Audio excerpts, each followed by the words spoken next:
In continuation of the last videos on covalent bond of BSc Part 1 in organic chemistry, in this video we will continue with the types of hybridization.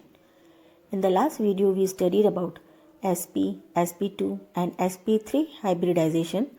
In this video we will start with sp3d hybridization.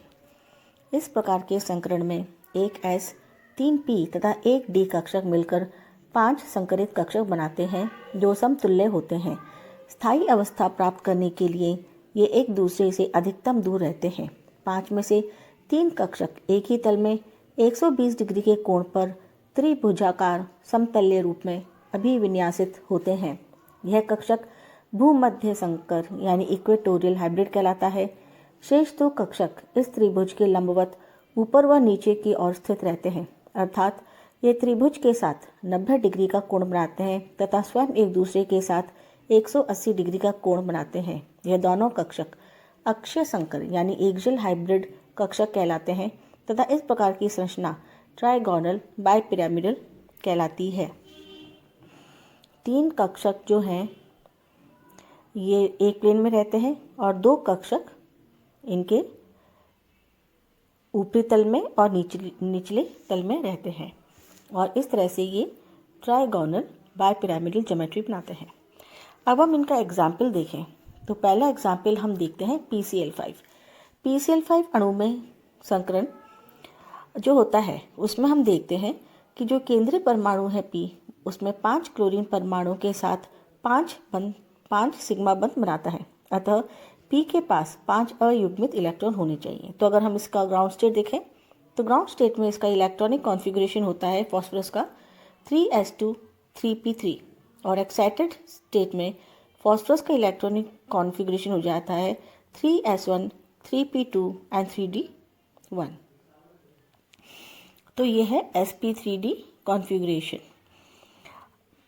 अर्थात P के 3s कक्षक में से एक युग्मित electron निकलकर रिक्त 3d में प्रवेशित हो जाता है, जिससे अयुग्मित इलेक्ट्रॉन वाले 5 कक्षक बन जाते हैं। यह पांचों अयुग्मित इलेक्ट्रॉन युक्त कक्षक एक s 3p व एक 3d परस्पर संकरित होकर 5 sp3d कक्षक बनाते हैं जो त्रिकोणीय बाइपिरामिडल रूप में व्यवस्थित हो जाते हैं। ये 5 कक्षक क्लोरीन के 5 अणुओं के साथ उसके अर्धपूरित p कक्षकों का अतिव्यापन करके 5 सहसंयोजक बंध बनाते हैं।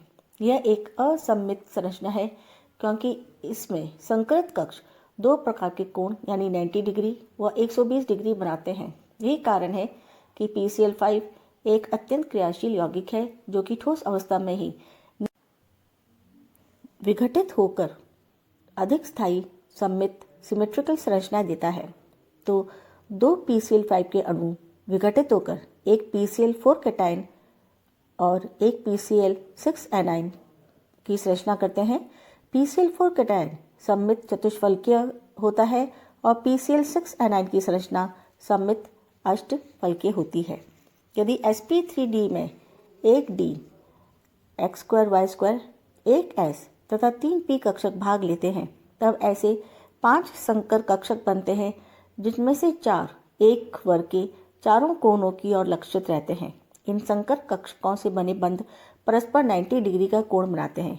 5वां संकर कक्षक वर्ग तल के ऊपर तथा वर्ग के प्रत्येक बंध 90 डिग्री का कोण बनाए हुए रहते हैं। इस प्रकार के संकरण वाले यौगिक वर्गाकार पिरामिडल यानी स्क्वायर पिरामिडल ज्योमेट्री के होते हैं। For example nickel CN5 3-। तो जो sp3d हाइब्रिडाइजेशन होता है उसमें 2 प्रकार की ज्योमेट्री होती है, ट्राइगोनल बाइपिरामिडल या फिर स्क्वायर पिरामिडल। ट्राइगोनल बाइपिरामिडल में 3 बंध एक तल में रहते हैं और 2 बंध तल के ऊपर और तल के नीचे रहते हैं, जबकि स्क्वायर पिरामिडल में 4 बंध एक तल में रहते हैं और 5वें के साथ वह जो ऊपर की तरफ होता है उससे बंधित रहता है और स्क्वायर पिरामिडल टाइप का स्ट्रक्चर बनाता है। अब हम आते हैं sp3d2 संकरण की स्टडी करने में। इस संकरण में एक s 3p और 2d कक्षक परस्पर मिश्रित होकर 6 समतुल्य sp3d2 कक्षक बनाते हैं। ये एक दूसरे से अधिकतम दूरी पर रहने के लिए अष्टफलक की व्यवस्था ग्रहण करते हैं, अर्थात प्रत्येक संकर कक्षक एक अष्टफलक के एक ही कोने की ओर निर्देशित रहता है। इन संकर कक्षकों में परस्पर 90 डिग्री का कोण होता है। अगर हम एग्जाम्पल देखें तो पहला एग्जाम्पल है SF6। केंद्रीय परमाणु सल्फर सामान्य अवस्था में 2 अयुग्मित इलेक्ट्रॉन रखता है, जो कि उत्तेजित अवस्था में क्षय हो जाते हैं। तो अगर हम देखें तो जो ग्राउंड स्टेट है, ग्राउंड स्टेट में इसका इलेक्ट्रॉनिक कॉन्फ़िगरेशन है 3s2 3p4, जबकि एक्साइटेड स्टेट में इसका इलेक्ट्रॉनिक कॉन्फ़िगरेशन हो जाता है 3s1 3p3 एंड 3d2। और इस प्रकार ये स्क्वायर बाई पिरामिडल स्ट्रक्चर बनाता है। 4 फ्लोरीन एटम जो है SF6 के, वो एक स्क्वायर की शेप में होते हैं और एक ही तल में होते हैं, जबकि जो 2 फ्लोरीन एटम्स होते हैं, एक तल के ऊपर होता है और एक तल के नीचे होता है। इस प्रकार स्क्वायर बाई पिरामिडल टाइप का स्ट्रक्चर बनता है। अगर हम देखें जो दूसरा एग्जाम्पल अगर हम लें वो है IF5 का। इस प्रकार के संकरण में बने 6 संकृत कक्षकों में से एक में इलेक्ट्रॉन का एकाकी युग्म उपस्थित होता है। शेष अन्य कक्षकों में एक एक अयुग्मित इलेक्ट्रॉन पाया जाता है, जो कि क्लोरीन के 2p कक्षक में स्थित अयुग्मित इलेक्ट्रॉन के साथ युग्मित होकर 5 IF सिग्मा बंधों का निर्माण करते हैं।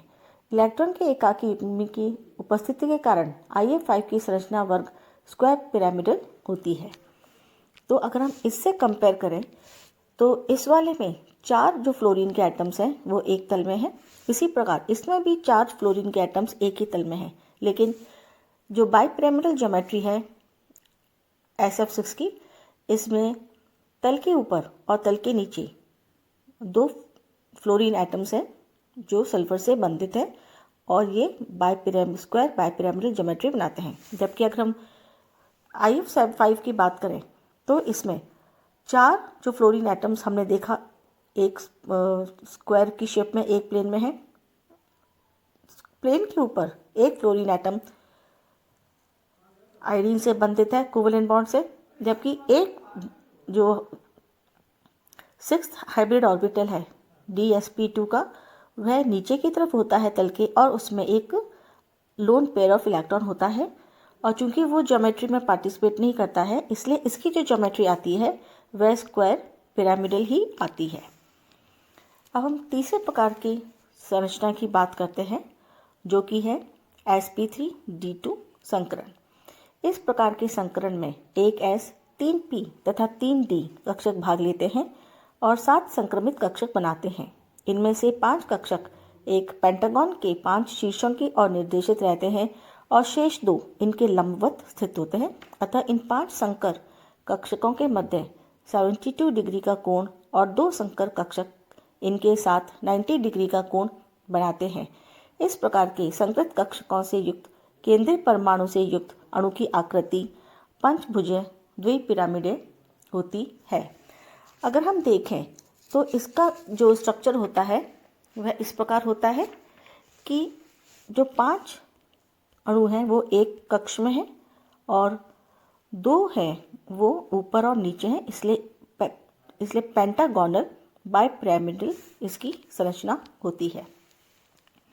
अगर हम एग्जाम्पल देखें IF7 के अणु में आयोडीन का ग्राउंड स्टेट में विन्यास 5s2 5p3 होता है तथा एक्साइटेड स्टेट में 5s में से एक तथा 5p कक्षक से 2 इलेक्ट्रॉन 5d कक्षक में चले जाते हैं। इस प्रकार जो एक्साइटेड स्टेट का इलेक्ट्रॉनिक कॉन्फ़िगरेशन है वो हो जाता है 5s1 5p3 एंड 5d3, यानी इन ऑल 7 इसमें अयुग्मित इलेक्ट्रॉन आ जाते हैं। इस प्रकार IF7 पंचभुजीय द्विपिरामिडीय यानी पेंटागोनल बाइपिरामिडल आकृति का निर्माण करता है। तो 1 2 3 4 5 फ्लोरीन के एटम्स एक ही तल में हैं, जबकि एक फ्लोरीन एटम तल के ऊपर है और एक फ्लोरीन एटम तल के नीचे से बंधित है। अतः टोटल पेंटागोनल बाइपिरामिडल स्ट्रक्चर का निर्माण होता है। अब अगर हम देखें दूसरा एग्जाम्पल हम लेते हैं XeF4 का।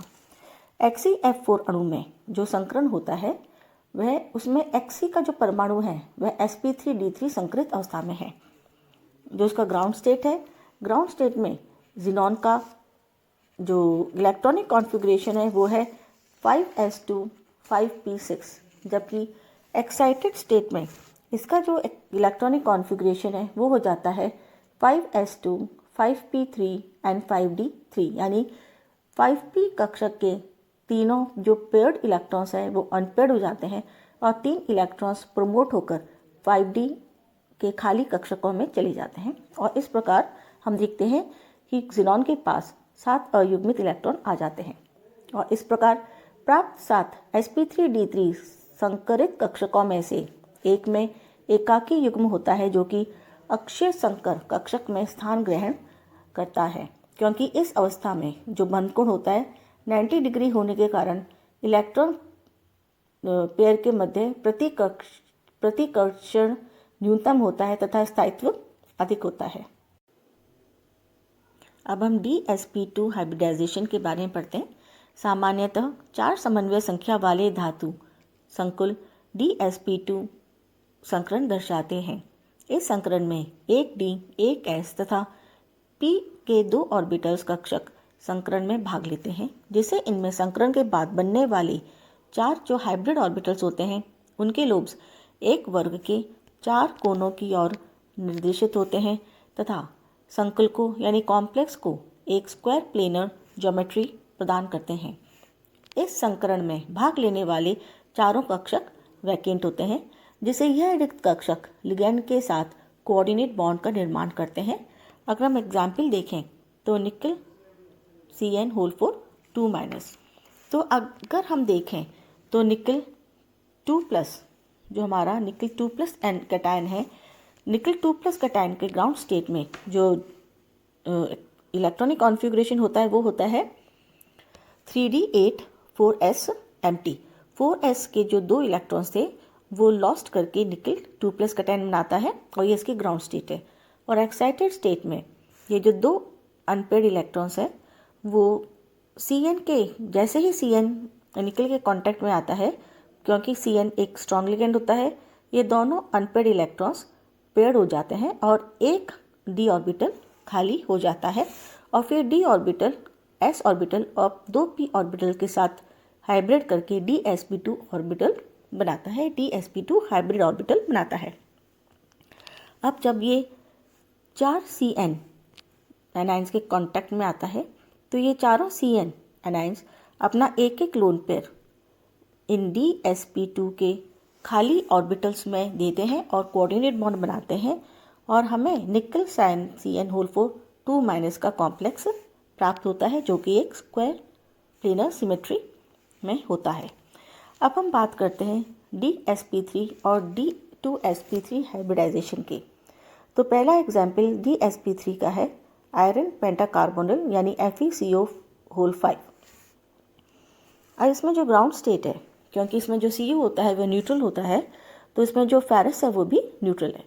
तो Fe की जो ग्राउंड स्टेट है वो है 3d6 एंड 4s2, यानी 8 इलेक्ट्रॉन्स होते हैं। जब Cu लिगेंड आयरन को अप्रोच करता है तो सारे के सारे जो इलेक्ट्रॉन्स हैं वो पेयर्ड अप हो जाते हैं और ये जो 4s के इलेक्ट्रॉन्स हैं ये भी 3d ऑर्बिटल्स में आ जाते हैं और 8 इलेक्ट्रॉन्स पेयर अप होते हैं। उसके बाद भी हमारे पास एक d ऑर्बिटल खाली मिलता है। एक d ऑर्बिटल s ऑर्बिटल और ये 3p ऑर्बिटल्स आपस में हाइब्रिडाइज करके dsp3 हाइब्रिड ऑर्बिटल बनाते हैं। अब जब ये संरचना बनाता है CO5 के साथ तो हम देखते हैं 3 जो CO के ग्रुप्स हैं वो एक तल में होते हैं और ट्राइगोनल शेप में होते हैं, जबकि जो चौथा CO ग्रुप है वो तल के नीचे होता है और 5वां तल के ऊपर होता है। इस प्रकार ये ट्राइगोनल बाइपिरामिडल सिमेट्री बनाते हैं। तो ये है हमारा dsp3 हाइब्रिडाइजेशन। अब हम D2sp3 की हाइब्रिडाइजेशन की स्टडी करते हैं। एग्जाम्पल हम लेते हैं CrCO6 यानी क्रोमियम हेक्सा कार्बोनिल का। तो अगर हम देखें तो ग्राउंड स्टेट में क्रोमियम का इलेक्ट्रॉनिक कॉन्फ़िगरेशन होता है 3d5 and 4s1, और जब कार्बोनिल ग्रुप क्रोमियम को अप्रोच करता है तो जितने भी अनपेयर्ड इलेक्ट्रॉन्स हैं वो पेयर्ड अप हो जाते हैं। इवन 4s का जो एक इलेक्ट्रॉन है वो भी 3d ऑर्बिटल में आ जाता है और पेयर अप हो जाता है। रिजल्टेंट हमें 2d ऑर्बिटल्स वैकेंट मिल जाते हैं। अब ये जो 2d ऑर्बिटल्स वैकेंट हैं ये s और p3 ऑर्बिटल्स के साथ संकरित होकर D2sp3 हाइब्रिडाइजेशन करते हैं और 1 2 3 4 5 6 हाइब्रिड ऑर्बिटल्स बनाते हैं। अगर हम इनकी संरचना देखें तो संरचना में हम देखते हैं कि 4 CO के जो ग्रुप हैं, 4 कार्बोनिल ग्रुप्स, वो एक ही तल में एक स्क्वायर की तरफ निर्देशित होते हैं। 5वां कार्बोनिल ग्रुप तल के ऊपर होता है, 6ठा कार्बोनिल ग्रुप तल के नीचे होता है। एक प्रकार से यह ऑक्टाहेड्रल संरचना का निर्माण करते हैं और ऑक्टाहेड्रल ज्योमेट्री देते हैं। That's all for today. Thank you.